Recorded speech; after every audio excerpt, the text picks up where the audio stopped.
Dr. Stephanie Allen, and I'd love to talk today about my personal artistic journey from surviving artist to thriving artist and pedagogue and studio owner.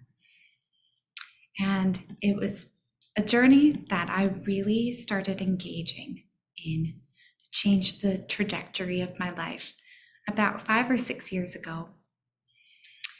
I really had just come to a point in my life where I held up a very honest mirror to my life's trajectory and compared it to what I really wanted in life. I was in the middle of my DMA program for violin, hard fought, hard won. I was thriving there, loving learning, loving challenging myself and practicing and hitting all my edges, my growth edges.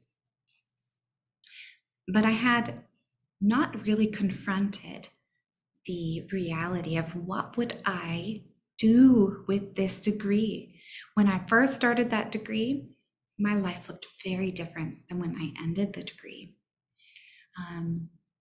I, in that time period, realized through my life circumstances that music would need to be my sole income for me and my girls. And without that, I would need to be able to provide. With that, I would need to be able to provide for us. Otherwise, I'd have to look outside of the industry. And I realized that no matter how much I was thriving in my program, no matter how well connected I was in my musical community, no matter how big my studio was at that particular time, the facts were, as they stood, I would not be able to financially provide for myself or my girls with the model and the trajectory that I had presently. That was a harsh and beautiful wake up for me.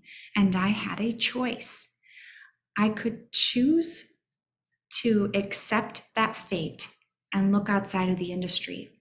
I did poke around and look around at government jobs and other desk jobs, and those are beautiful options for many, many people. But it was not looking like a beautiful option for me and my training and my heart and my passion. I wanted to teach, and I wanted to create, and I wanted to remain an artist as my profession.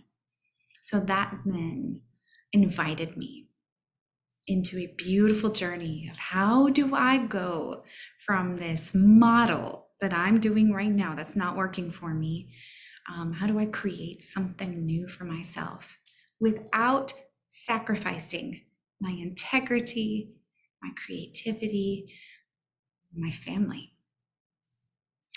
I didn't want to just barely survive anymore. I wanted to thrive as an artist and a musician, as a business owner, as a teacher, and as a single mom. I wanted it all. And I believed I could have it all. I'll say it this way. I believed I could create it all, create that pathway to thriving. I wanted a thriving studio, and I wanted a thriving life for me and my girls. Sometimes I say, I wanted the moon and the stars. I still do. And I was on a mission to find a way to create the reality that I truly wanted. I knew what I wanted. And nothing that I wanted lined up with the path that I was on. I actually couldn't achieve the salary I needed and wanted to survive in a city like Minneapolis here.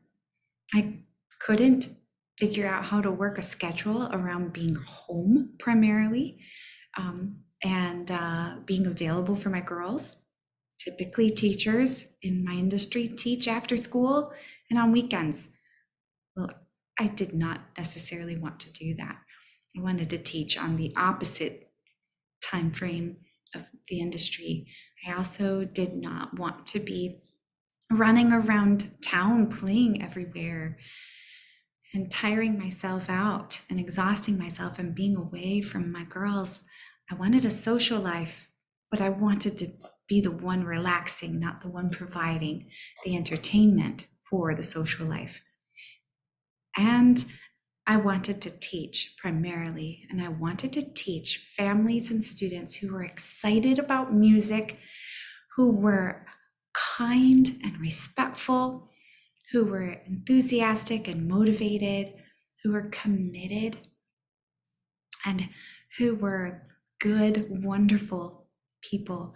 And I didn't know back then how to create that. I didn't know what my weaknesses were. I couldn't name them all. Therefore, I couldn't name the solutions that I needed. And so I started back then. I started to be honest with myself. The first step was to be honest with what I wanted and to be honest with where I was currently. And that's where I started. I got clear on what I wanted, my vision, my beliefs, and my values. And then what came next, I'll talk about later.